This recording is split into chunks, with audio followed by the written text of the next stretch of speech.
Welcome to my channel. मेरा नाम है एडवोकेट अनुभव त्यागी और इस वीडियो में मैं बात करने वाला हूं कि सेक्शन 498A में एफआईआर किस तरह से रजिस्टर होती है।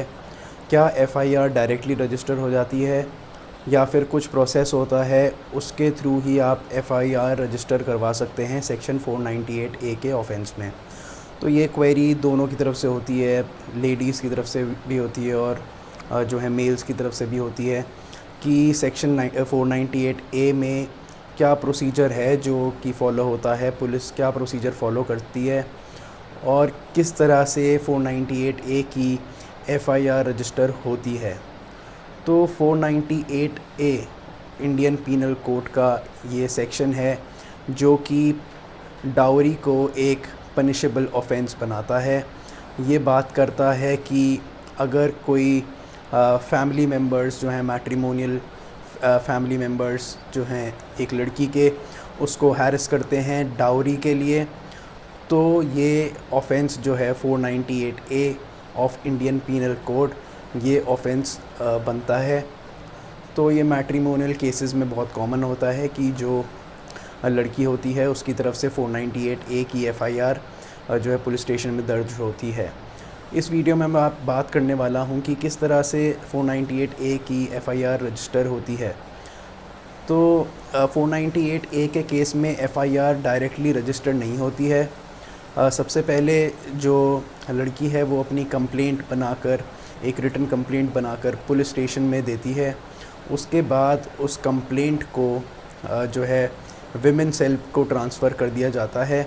हर एक पुलिस स्टेशन में एक विमेन सेल होता है जहां पर सिर्फ लेडीज़ से जुड़े हुए जो केसेस हैं वो जाते हैं। तो 498A का केस भी विमेन सेल में चला जाता है।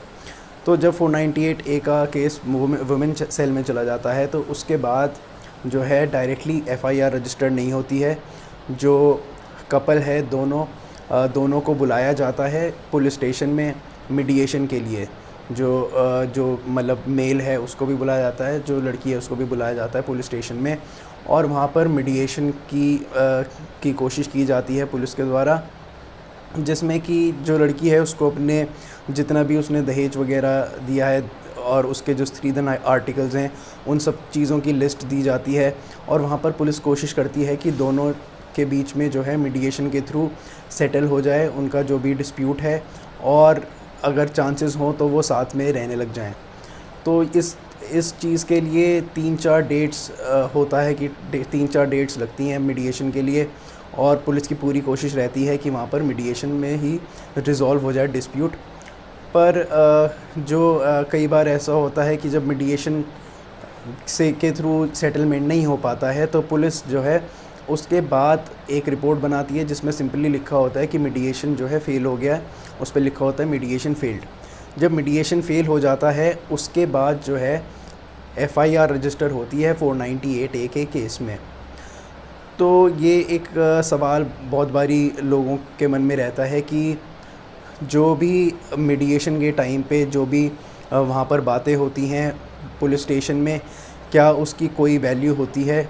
क्या जो वहाँ पर ऑफिसर बैठा है वो हमारी जितनी भी बातें हैं उनको नोट करता है?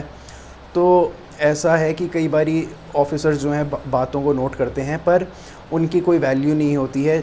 जो भी मीडिएशन की बातें होती हैं वो उसमें अल्टीमेटली यही होता है कि वहाँ पर या तो मीडिएशन जो है पास होता है अगर आपका सेटलमेंट हो गया वहीं पे, और नहीं हुआ तो मीडिएशन फ़ेल हो जाता है। तो जब मीडिएशन फ़ेल हो जाता है उसके बाद ही एफआईआर रजिस्टर होती है। तो यही है प्रोसीजर 498A के केस में एफआईआर रजिस्टर होने का। उसमें डायरेक्टली एफआईआर रजिस्टर नहीं होती। इस प्रोसेस को फॉलो करने के बाद ही एफआईआर जो है रजिस्टर होती है।